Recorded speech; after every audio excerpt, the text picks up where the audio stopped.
자, 오늘은 우리가 모의고사에서 출제가 된 적이 있었던, 즉 22년 고1 6월 모의고사죠.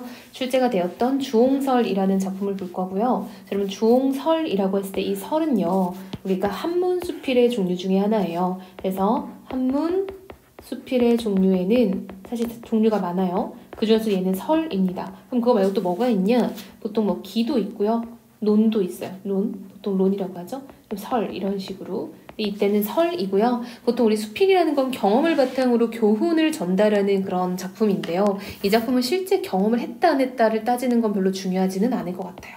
자, 그래서 여러분 이때 주가요. 배주자예요. 그래서 배를 타는 옹은 늙은이 옹자거든요. 그래서 배를 타는 늙은이의 이야기입니다. 그래서 배 위의 삶에서 뭔가 말하고자 하는 게 있어요. 그래서 과연 이걸 통해서 무슨 주제를 전달하려고 하는지 우리가 한번 열심히 읽어봅시다. 가장 주요한 특징은요. 손님과 배를 타는 늙은이인 주홍의 대화로 이 작품이 구성되어 있다. 이거는 좀 중요하게 보면 좋을 것 같아요. 자, 손이 주홍에게 물었다. 이렇게 시작되는 수필이 굉장히 많아요, 여러분. 자, 손님이 배를 탄 늙은이에게 물어봤대요. 자, 여러분 이건 바로 뭐겠어? 이 물음을 통해서 이제 어떤 대답을 유도하는 거죠. 그쵸? 대답을 유도하는 역할.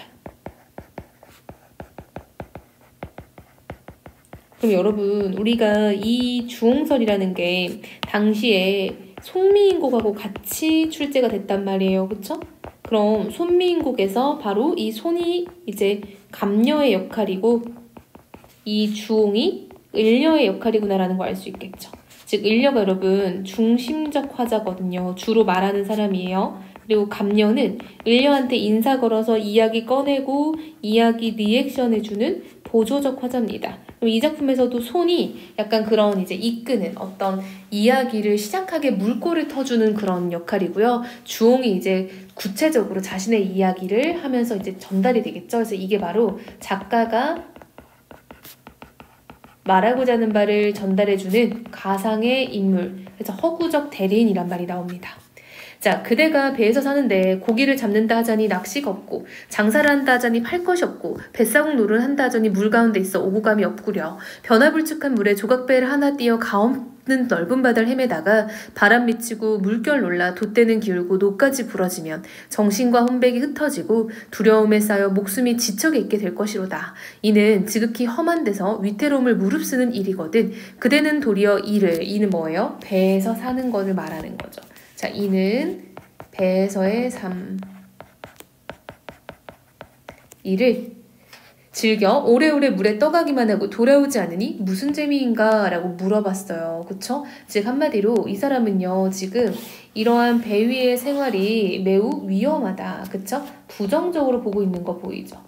자, 여러분 이때 우리가 사자성어 좀 체크해 볼까요? 자, 여기 있는 우리 목숨이 경각에 있다라고 했던 부분 있죠? 목숨이 지척에 있다. 자, 이 부분이 바로 백척간두라는 말과 어울려 쓸 수 있겠죠. 매우 위태로운 지경이다라는 거예요. 자, 이게 바로 손님의 질문이었습니다. 그쵸? 이 부분이 손님의 질문이었어요. 자, 이제 주홍이 대답을 해야겠죠? 자, 그대는 생각하지 못하는가? 라고 지금 물어보면서 시작을 하죠. 대개 사람의 마음이란 변덕스러운 것이어서 평탄한 땅을 디디면 느긋해지고 험한 지경에 처하면 두려워 조심하는 법이다. 주홍은 이렇게 생각한대요.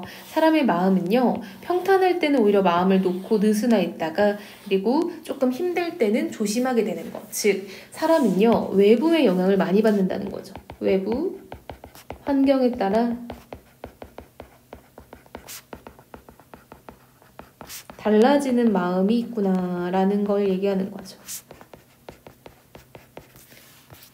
두려워 조심하면 든든하게 살지만 느긋하면 반드시 흐트러져 위태롭게 되나니 내 차라리 위험을 딛고서 항상 조심할지언정 편안한 데 살아 스스로 쓸모없게 되지는 않으려고 한다. 자, 그럼 이게 바로 뭐야? 내가 차라리 배 위에서 위험함을 감수하고 살면 살았지라는 말입니다. 하물며 내 배는 정해진 꼴이 없어 떠도는 것이니 혹시 무게가 한쪽에 치우치면 그 모습이 반드시 기울어지게 된다. 왼쪽으로도 오른쪽으로도 기울지 않고 무겁지도 가볍지도 않게 가끔 내가 배 한가운데서 평형을 잡아야만 기울어지도 뒤집히지도 않아 내 배의 평온을 지킬 수 있다라고 얘기를 하죠. 즉 이 사람은요, 그 배 위에서 평온하려고 굉장히 노력을 한다라는 거예요. 한마디로 외적인 영향을 받지 않고 내면의 평정을 이루는, 그쵸? 그리하여 배 위의 삶도 평화로워지는 이런 중용의 덕을 지금 얘기를 하고 있네요. 비록 풍랑이 거세게 인다한데 편안한 내 마음을 어찌 흔들 수 있겠는가? 서리법이죠. 못 흔든다라는 거야. 또 무릇 인간 세상이란 한 거대한 물결이요 인심이란 한바탕 큰 바람이니 하잘것없는 내 한 몸이 아득한 그 가운데 떴다 잠겼다 하는 것보다는 오히려 한입 조각배로 만리의 부슬비 속에 떠있는 것이 낫지 않은가라는 거죠. 지금 무슨 얘기예요? 즉 세상이란 거대한 물결이고 인심 역시 한바탕의 큰 바람이다라고 해서 이 사람은 인간의 세상도 파도와 다를 바 없이 치고요. 인간의 마음도 엄청 매서운 바람처럼 부는 거래요. 한마디로 어떤 속세에 대해 부정적 인식을 가지고 있다라는 거 알 수 있겠죠. 따라서 내가 이러한 속세에 있을 바에는 차라리 아득한 그 가운데, 어딥니까? 이 바다 위, 물 위를 말하는 거죠. 이 아득한 물 위에서 떴다 잠겼다는 것이 오히려 좋다. 쌤이 잘못 봤죠? 여러분, 이 아득한 그 가운데는 바로 위에서 내려오는 건데, 그쵸? 이 거대한 물결이죠. 그래서 내가 그 세상 속이라고 해석하면 좋을 것 같아요. 그쵸? 그 세상 속에서 떴다 잠겼다는 것보다는 오히려 한입 조각배로 만리의 부슬비 속에 떠 있는 거. 이게 바로 뭡니까? 이게 바로 내가 있는 물 위를 말하는 거죠. 그쵸? 자, 이게 바로 내가 지금 살고 있는 물 위. 따라서 낫지 않은가? 라고 물어보고 있지만 답은 이미 정해져 있어요. 서리법.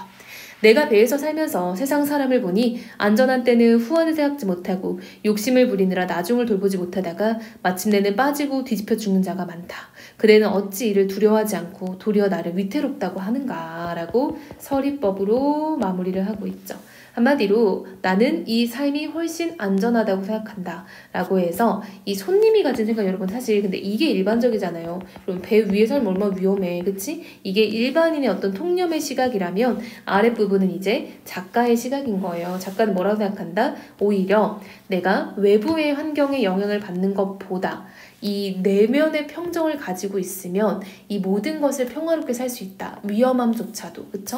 따라서 이 사람은 물 위의 삶이 오히려 험난한 이 세상, 속세